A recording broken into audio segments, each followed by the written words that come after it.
understand now is the time where, because we live in a multi-ethnic, multicultural, multi-generational world, we must come together. That is who we are. That is who we commit to. That is what is important right here and right now.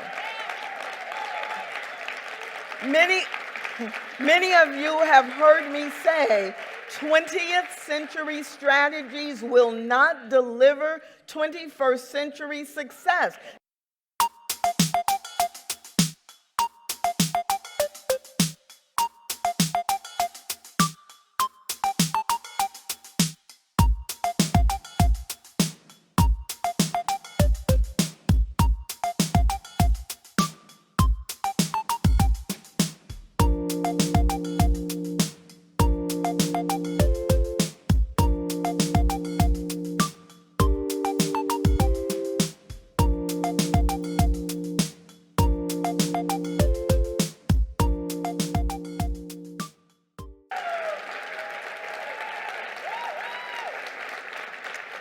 So I am curious, how many of you are fans of the TV show This Is Us?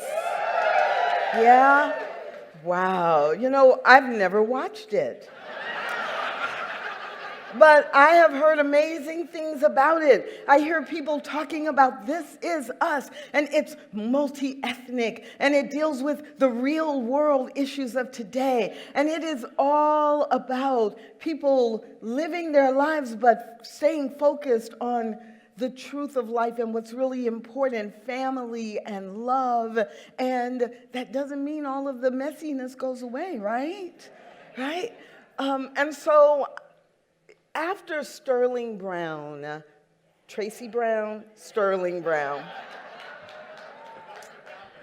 After Sterling Brown received that award recently, and he gave this amazing speech after, when he was backstage, and I thought, I gotta watch this show. I need to know what all you people who raised your hands know about that I don't know about. And so I made a decision. I decided that I was going to catch up on all the past episodes of This Is Us. Now, none of you have ever binge watched anything before, right? So a funny thing happened on my way to catch up on all the episodes of This Is Us. So I'm looking through, and I'm going through the options, the different shows, looking for This Is Us. And along the way, I got distracted. And I found a completely different show.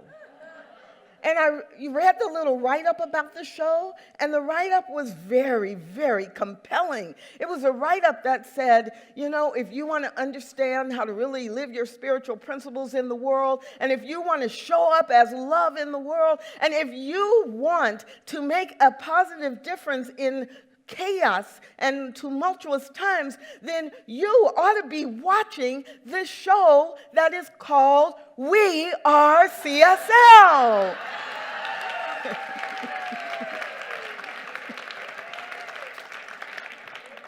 And so yesterday, I started binge watching all the past episodes of We Are CSL. So I would be ready because in the write-up it said, starting March 1st, the new season begins.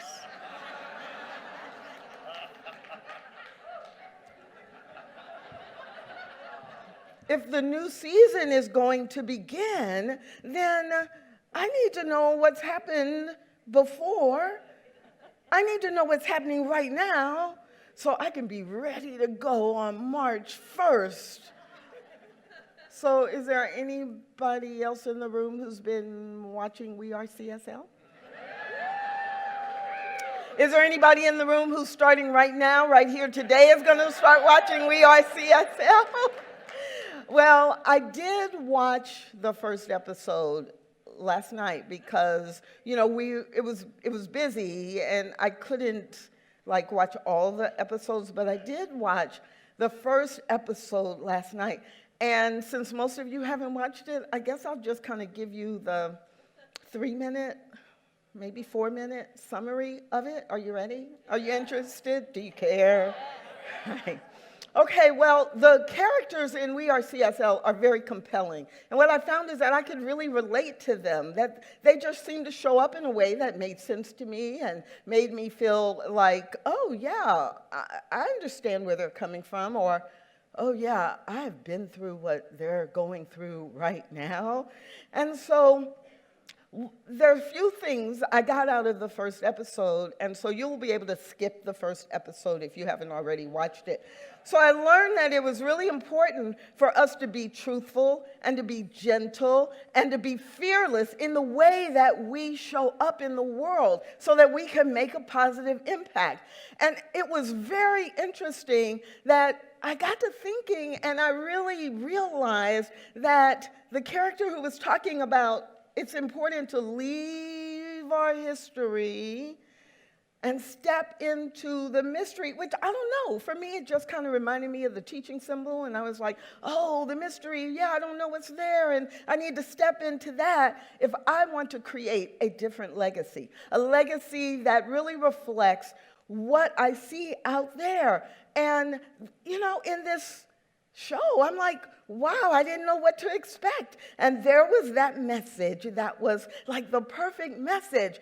And that if we really wanted to execute on that legacy, we've got to stop rooting for a team that's no longer even on the field. Yeah. So it was very powerful for me as I'm watching this first episode, and I was hooked. I was like, okay, I am really ready to watch whatever episodes are available to me, and I decided this week I am binge watching We Are CSL because we've been stoked in this fire called the integration process, right? And boy, have we, right? And now it's time for us to use all the power, just like we are, or just like any AAA battery would be, in order that we can be the birthers of new realities.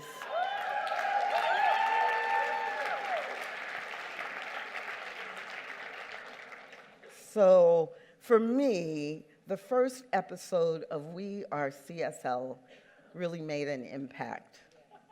Yeah. And so Amy Steinberg and the band reminded us that we have already gotten intimate with the infinite. And that quirky character, Abigail, just ran with that and reminded us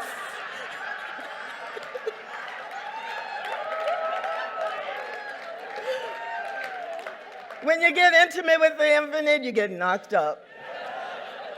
Now, being someone in my mid-60s, I really wasn't like resonating or getting excited with the idea of being knocked up until I got it that I'm really knocked up with, I'm pregnant with the birthing the global vision. And when we talk about the state of Centers for Spiritual Living right now in 2018, really, we have been pregnant with birthing the global vision. We have been pregnant with birthing. We have been preparing to birth that which is already complete in the mind of God. We didn't make it up. We just caught the vision and expressed it in words and language that we could embrace. And then we made a commitment to embody that. And that's all we've been doing. So when I think about what is the state of Centers for Spiritual Living, I realize that we've been in this process. And one of the things that we heard last night was that, all of the physical elements for the individual that is going through the process of being pregnant and moving toward birth, and that we absolutely have to get out of the way and allow it to take us through all that happens. But in addition to those physical changes that occur in the body, in the human body, as these changes are happening, there are cultural changes, right? There are energetic changes, there are mental and emotional changes that are all working at the same time on us, on those of us who have committed to birthing this which is demanding to be birthed. And I just find it really fascinating when I think about in that journey from, realizing you're actually pregnant to actual birth and the first few days, weeks, or months after that. There are a lot of things that culturally we just assume will happen. Like almost everyone, when they are first knocked up, goes into denial. This can't be happening to me. No. Well, really, I'm not ready. I'm not ready yet. I've wanted to start a family, but I was thinking in about 5 more years, right? Right, not right now. Oh, well, maybe I could do this, but oh no, that's going to be really expensive, and I need to put some money away. And so we go into denial that it's actually happening for a little bit. But then once we realize, oh, it is happening, from a mental and emotional point of view, most of the time we step into the excitement of it. Oh, this is going to be so great. I'm going to have a little baby. It's going to be a perfect baby. It's going to be healthy and happy, and it's going to sleep all night from the very first week, right? Because at that stage, it's just what's in our mind, right? And we tell our family, and nowadays in our culture, we have the big reveal party, and everybody comes and they don't know whether to wear pink or blue because we're still kind of trapped in this gender story that has haunted us for centuries and centuries. But nevertheless, right, and we do the big reveal. How exciting can it be? Or how can we pull people in and make them guess, right? But we get excited, and then somewhere along the line, there's a baby shower, and we start that nesting process. Oh, well, where would the baby sleep? Oh, well, we need to change that storage room that was supposed to be the 3rd bedroom. We need to change that to a nursery, and now I get to go shopping for all of that. So we start getting ready. Now,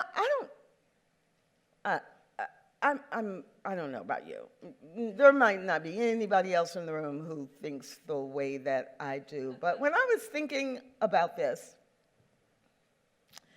I thought, oh yeah, we were really excited in 2012. We have been wanting to have a baby for a long time.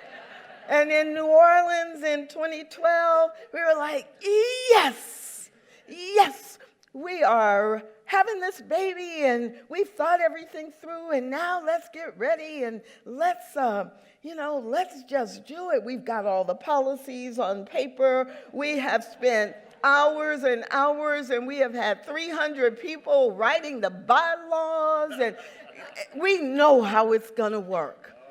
We know it's going to work. It's going to be better than anything we have imagined. Maybe we should have said it's going to be different than anything we have imagined. So we, put some people in leadership, and we're excited, and we created lots of committees, and we've got, at least 400 people throughout our movement who work on those committees: education, cultural integrity and evolution. All of the folks who are working to keep us in alignment with how we can engage our spirituality through social action. We've got people working on any and everything that you could work on and make it happen. And that's kind of like all of the pieces going into place. And still, when we look at who we are and where we are, it doesn't always seem like the birth and the experience that we thought it was going to look like. But what I know is absolutely true is that we're not doing anything wrong. James Baldwin said, "An old world is dying, and a new one, kicking in the belly of its mother, time, announces that it is ready to be born. The birth will not be easy, and many of us are doomed to discover that we are, say it with me, exceedingly clumsy midwives." Exceedingly clumsy midwives. It's a little funny, but it's very true. Because even though we are all a part of the family that is so excited about this baby being birthed, this Centers for Spiritual Living coming alive, we spent months and months choosing the baby's name. Centers for Spiritual Living. Oh, and I just want you to know, the baby's name is Centers for Spiritual Living. My child's name will not be nicknamed or shortened. None of this CSL stuff, right? No, that's what we thought. That's what we said. We're the proud new parent, and no one will be shortening. No one will be shortening the name. Right? But exceedingly clumsy midwives. So it's not just the individual who's, actually birthing the baby. We are all involved in birthing that baby. And if we think of ourselves as midwives in this process, all of us have a part in creating who we are. So the reality is, here we are, and the state of CSL is that we are all midwives, and we have all been exceedingly clumsy. So I had a conversation a few weeks ago with a practitioner from the East Coast, and her name is Tammy McKinley. Some of you might know her. And professionally, she is a midwife.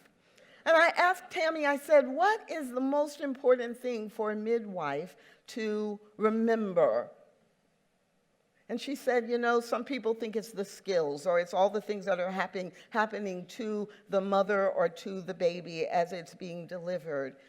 But the most important thing for an experienced midwife to remember is to be completely in the moment and trust that all of the skills, all of the training, all of the education, and all of the heart that drove you into being a midwife in the first place will kick in perfection.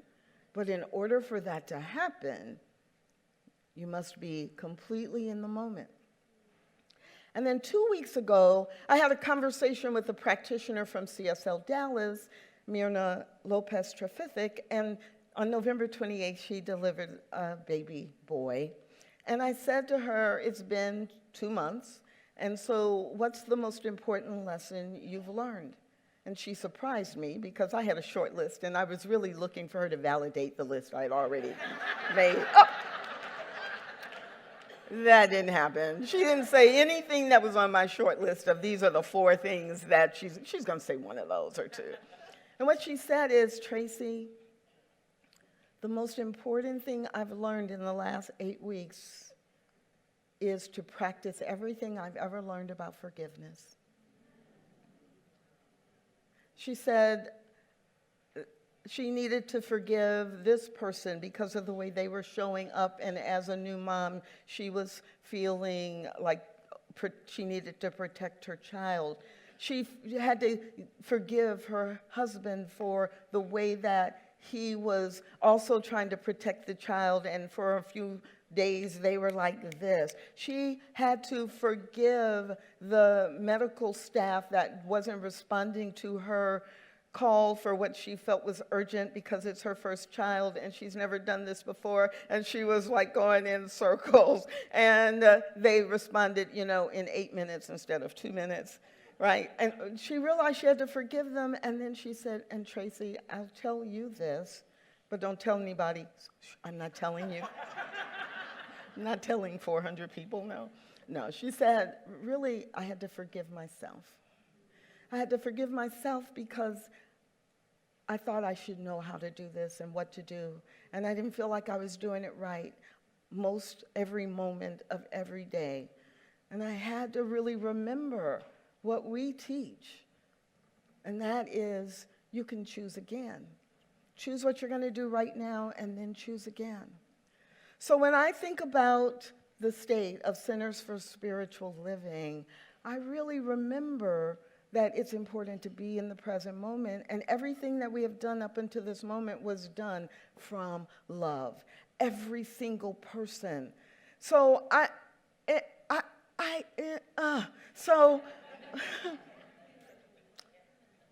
so last night, when I was thinking about this, I actually said, Tracy, there's a really simple process that you're familiar with and you use all the time. You need to use it now before you remind everybody else to forgive. And it's the Ho'oponopono prayer or method. And so I was like, Tracy, yeah, you've made some mistakes along the way. You've pissed some people off along the way. You've had some disagreements. You have been what Brian talked about as the agitator, and everybody wasn't ready for that, even me sometimes. And so it's like, so I did that with myself. And I'm going to invite us to be in that energy with each other. So yes, I'm the current chair of the Leadership Council and very proud of that. But if you are in this room and at any point between 2012 and today you served on the Leadership Council, then I ask that you now stand. Stand.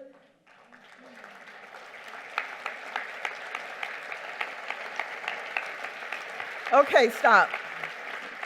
Stop applauding. They're great people, that's true, but stop applauding. So, because really what this is as we look around the room and see these people who raised their hand and said, I will become the center of the target, right?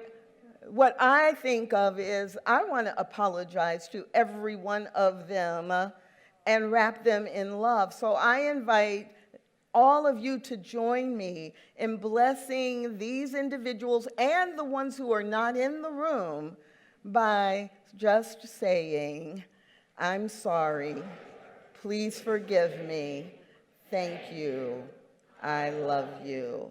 You can sit down. Now, the Leadership Council are not the only people who step out and go, I'm all about CSL.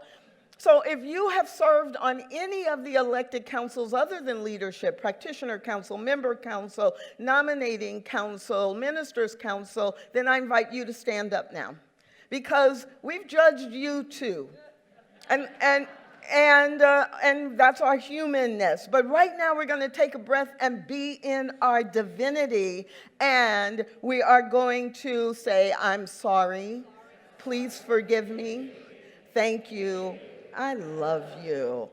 All right, and if you are someone who has volunteered on any committee, you know you felt beat up sometimes, and people just didn't understand you. If you have served on any official CSL committee, stand up.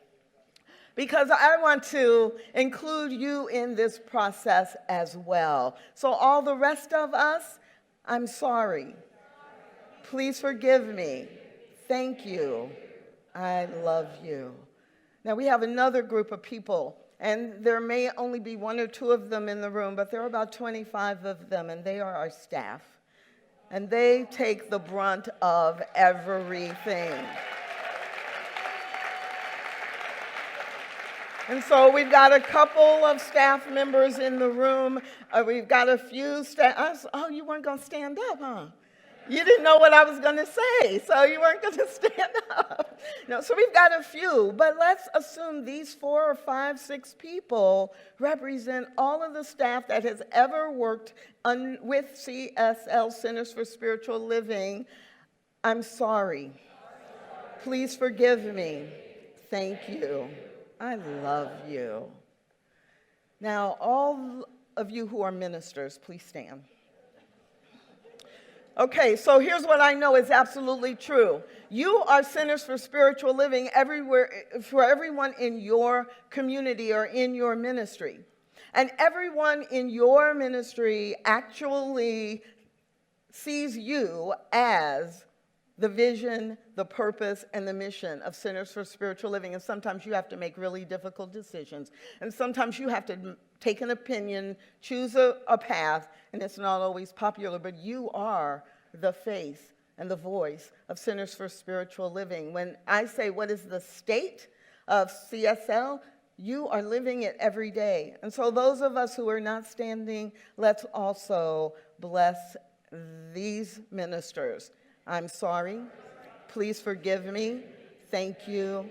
I love you. Practitioners, stand up.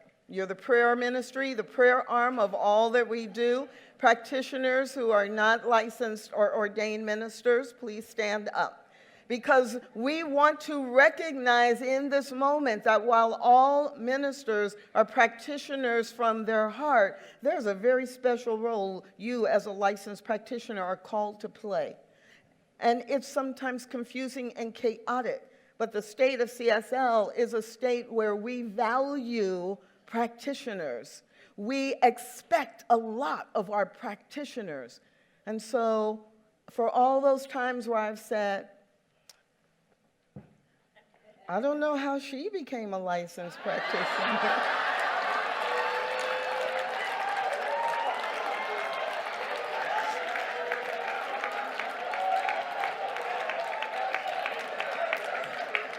All the rest of us, here we go. I'm sorry. Please forgive me. Thank you. I love you. And everyone who is a lay member, not a minister, not a practitioner, you are the blood of you are the life. Stand up, because I want to recognize you. For all those times when you felt like you were overlooked or you were invisible and you were not really important as we birth this baby, right? For all of those times, we now bless you. I'm sorry. Please forgive me. Thank you. I love you. Thank you. So if you just look around the room, there is not one person. And if you ask me in the hallway, what is the state of Centers for Spiritual Living? You will hear me say, the state of Centers for Spiritual Living is that we have realized we have been exceedingly clumsy midwives, and now is the time where, because we live in a multi-ethnic, multicultural, multi-generational world, we must come together. That is who we are. That is who we commit to. That is what is important right here and right now. Many of you have heard me say 20th century strategies will not deliver 21st century success, not in the way that we want to see it. So I don't care that I've been a leader in a lot of different environments for the last 30 years. What got me here will not get me there. I am done with the silos. I am done with thinking that everything is a power game. I am done with making decisions over here and then having them trickle down to find out that they don't make sense over here. So we, our CSL, our theme is no accident. The state of CSL right now in 2018 is that we are coming together. We are committed to communicate. We are committed to collaborate. We are committed to working through the hard things. And that doesn't mean we won't have conflict. In fact, if you know anything about diversity and inclusion, we're going to have more conflict. And what I invite you to do is to step into that conflict knowing that there is a God-guided solution to it that is seeking to express in every one of those misunderstandings. We know this. We teach this. Is it time for us to live it? Yes? Roger Teal said this, and I so love this quote. Hospice, what is ready to die, and midwife, what is ready to be born. Hospice, what is ready to die, and midwife, what is ready to be born. Some of you know, a week ago today, my oldest nephew made his transition. And when I was talking with his partner, and they've been a couple for 25 or 26 years, and I was talking with his partner later that day, and his partner said the best gift in all of the sadness was that my nephew had been released home with hospice care 5 days earlier. And he said, I didn't realize it before, but hospice care was the greatest gift because it gave us the opportunity to say goodbye. It gave us the opportunity to let go of what we needed to let go of. It gave us the opportunity to remind ourselves of what we most loved about each other.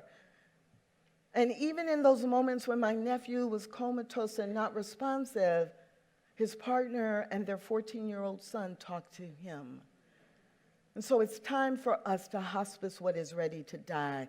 We don't have to make it bad. We don't have to judge it. We don't have to make it ugly or any of that, but we need to let it die so that we can all together midwife what is ready to be born.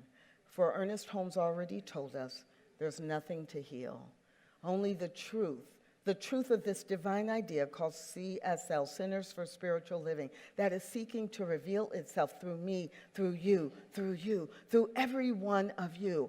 That is where we are going now. Are you going with me? And so it is.